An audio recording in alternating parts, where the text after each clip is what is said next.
Hello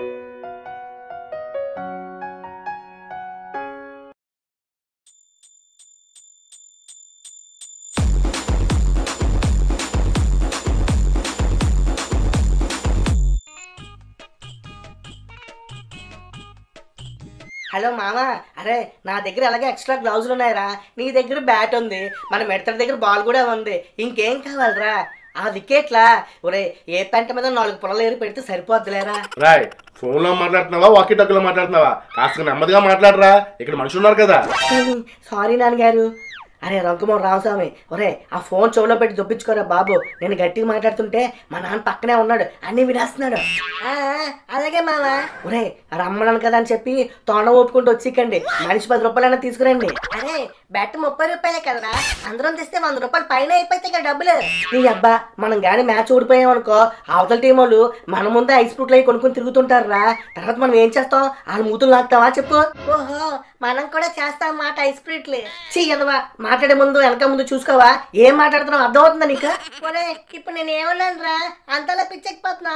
వరే నువ్వెక్కడ దొరికావరా బాబు నా ప్రాణానికి. సర్లే ఒరే, నువ్వు మన రాంప్రసాద్ గడికి మిడతడికి మిగిలిన టీం మెంబర్స్ కి చెప్పేసాయి, నేను మిగిలిన వాళ్ళకి అందరికి నేను కూడా ఫోన్ చేసి చెప్పేస్తాను. అలాగే మామా. మామా ఏంట్రా? ఏం లేదురా, అందరికి వాట్సాప్ లో మెసేజ్ పెడితే అయిపోద్ది కదా, మళ్ళీ ప్రత్యేకంగా నువ్వు నేను చెప్పడం ఎందుకు కానీ. ఒరే కాస్మోడ మొహం వాడా, మీరు డేటా మొత్తం రాత్రి బిట్లు చూడడానికి వాడేస్తారు కదరా, ఇక వాట్సాప్ చేయడానికి డేటా ఎక్కడ ఉంటుందిరా చచ్చినోడా. సర్లే, ఈ బొగడా గారి దగ్గర నెట్ బ్యాలెన్స్ లేదని చెప్పచ్చు కదా, మా మీద పడి ఎందుకు ఏడుస్తాడో అర్థం అవదు. అమ్మా వీడికి అర్థమయ్యేటట్టు చెప్పడానికి నా తల ప్రాణం తోక్కొచ్చింది. అమ్మా తొందరగా టిఫిన్ పెట్టే, అవతల చాలా పనులు ఉన్నాయి నాకు. ఏమే భాగ్యం విన్నావా, హాయి గారి టిఫిన్ అంట తొందరగా పెట్టేస్తాయి, అవతల కొంపలు మునిపోయే పనులు చాలా ఉన్నాయి సార్కి. అబ్బే అలాంటిది ఏం లేదు నాన్నగారండి, ఇవాళ సండే కదా, సరదాగా ఫ్రెండ్స్ తో క్రికెట్ మ్యాచ్ ఆడుకుందామని ప్లాన్ చేసుకున్నామండి. సరదాగా క్రికెట్ ఆడే బదులు సరదాగా కూర్చొని చదువుకోవచ్చు కదరా, ఏదో వారం అంతా కష్టపడి చదివిసిన వాళ్ళకి తెగ బిల్డప్. వారంలో 6 రోజులు కాలేజీకి కదండి వెళ్తున్నావు, ఈ ఒక్కరోజు ఆడుకుంటే ఏమైపోద్దండి?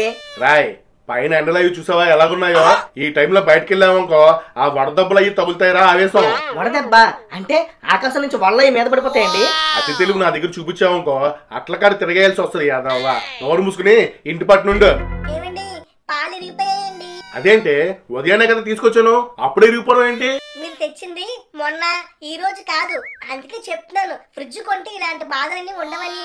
బా ఇది మళ్ళీ మొదలెట్టింది రా బాబు, ఫ్రిడ్జ్ అని. ఒరే వెదవా ఇల్లు పాలు బయట తీసుకురారా. అమ్మో నేను వెళ్ళండి బాబు, ఇందాక మీరే కదా చెప్పారు బయటకు వెళ్తే వడదెబ్బ తగులుతుందని. రాయ్ ముడ్డు మీద తనేనంటే గెద్దలా ఎగురుకుంటే తీసుకొస్తావు, నోరు మూసుకుని చెప్పిన పని చేయి.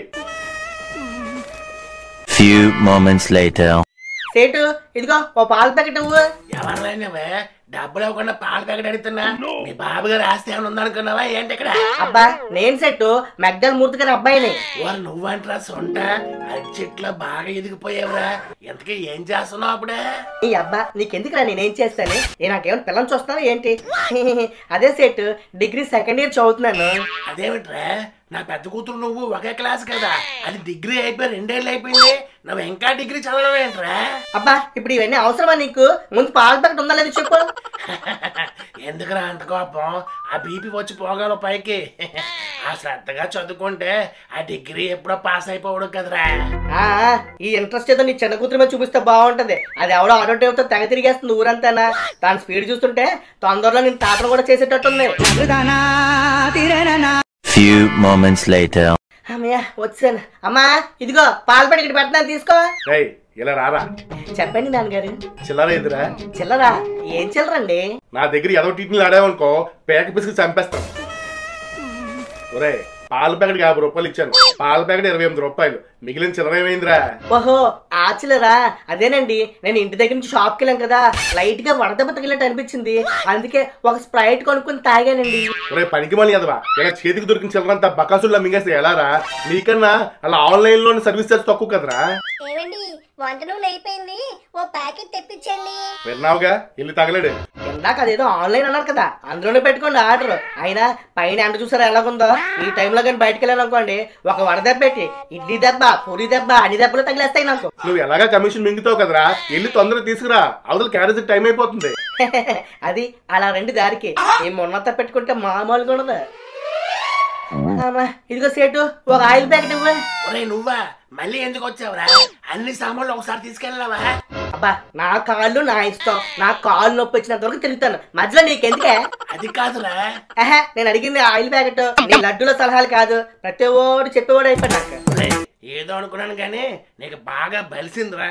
ఇదిగో ఆయిల్ ప్యాకెట్, 220 రూపాయలు ఇవ్వే. ఏ సేటు, నేను అడిగింది ఒక ప్యాకెటే, 2 ప్యాకెట్లు కాదు. నేను ఇచ్చింది ఒక ప్యాకెట్ రా, గుడ్డు నాయాలా. ఏంటి ఒక ప్యాకెట్ 220 రూపాయలా? నీకు అడిగిన నేను ఎలా కనిపిస్తున్నా? అయినా నేను అడిగేవాడు లేడని చెప్పి నీకు నచ్చిన రేట్లకు అమ్ము మింగుతున్నావా? ఒరేయ్, రేట్లు నేను పెంచలేదురా. ఆ రష్యా యుద్ధం వచ్చిన దగ్గర నుంచి వాటికంతట అవే పెరిగిపోతున్నాయి. అయినా ఆ మాత్రం తెలియదురా బేప్పంగా. దప్పమా? సర్లే, ఇవన్నీ నాకెందుకు కానీ సేటు ఆ మిగిలిన డబ్బులు ఖాతాలో రాసుకుని ఆయిల్ ప్యాకెట్ ఇచ్చి సేటు. వద్దురా బాబు, అంత బంపర్ ఆఫర్ నాకొద్దు. మీ గురించి మీ బాబు గురించి నాకు బాగా తెలుసు కానీ ఇదిగో సగం ఆయిల్ ప్యాకెట్ ఇస్తాను, కావాలంటే తీసుకెళ్ళిపో. అమ్మా అమ్మా, ఇదిగో నా ఆయిల్ ప్యాకెట్. ఏరా ఆయిల్ ప్యాకెట్ తెమ్మంటే ఏ ఊరు వెళ్ళిపోయావు? అయినా ఇదేంట్రా సగం ప్యాకెట్ పట్టుకొచ్చా? అనుకున్నాను ఈ ఎదవ ఎంత సేపు చేశాడంటే ఏదో పెంట పని చేసుకుని వస్తాడని. అమ్మా చల్లని మజ్జిగుంటే అసలు ఎండలో తిరిగి వచ్చాను. నోర్వి ఎదవా, సగం డబ్బులు మింగేసి ఇప్పుడు ఇంటికి వచ్చి పెరుగు కావాలి మజ్జిగ కావాలి చెప్పి ఆర్డర్లు ఇస్తున్నావురా? అబ్బా నేనే కమిషన్లు మింగలేదండి బాబు. ఆ సేటుగాడే అదేదో రష్యా యుద్ధం జరుగుతుందంట, ఆయిల్ రేట్లు పెరిగాయని చెప్పి డబ్బులు దబ్బాడు. ఏరా నా చెవుల్లో ఏమైనా పువ్వులు కనిపిస్తున్నాయా? అయినా ఆ యుద్ధానికి ఈ సేటుగడ ఆయిల్కి ఏంట్రా సంబంధం? ఈ సేటుగడ వెళ్ళి ఏమన్నా యుద్ధం చేసి వచ్చాడా? ఏమన్నాను గారండి, అవన్నీ నాకు తెలీదు. మీకు మరీ అంత సరదాగా ఉంటే మీరే వెళ్ళి అడగండి ఆ సేటుగాడిని. ఇప్పుడు వెళ్ళొస్తాను. ఆ సేటుగడ సంగతి నీ కమిషన్ సంగతి వాళ్ళు తేల్చేస్తాను చూడు. ఎందుకు వచ్చిందండి? ఇప్పుడే వీడు వెళ్ళొచ్చాడు చూడండి, ఎలా నల్లగా కమిలిపోయాడు. ఇప్పుడు గాని మీరు వెళ్ళారనుకోండి, వడదబ్బని తగిలితే నాకెవరండి దిక్కు చెప్పండి మీరే. వస్తే నువ్వు నా నాపకే ఈ రోజు తేలిపోవాలి. అయినా ఈ వడదెబ్బలు గడదెబ్బలు నన్నేం చేయలేవే. Few moments later. అమ్మా భాగ్యం, కొంచెం బిందుతో నీళ్ళు ఇవ్వవే. ఒంట్లో ఉన్న నీళ్ళంతా ఆవిరైపోయాయి తల్లి. అమ్మో వడదబ్బ అంటే ఏటో అనుకున్నాను, ఇలా ఉంటదా? అమ్మో పైన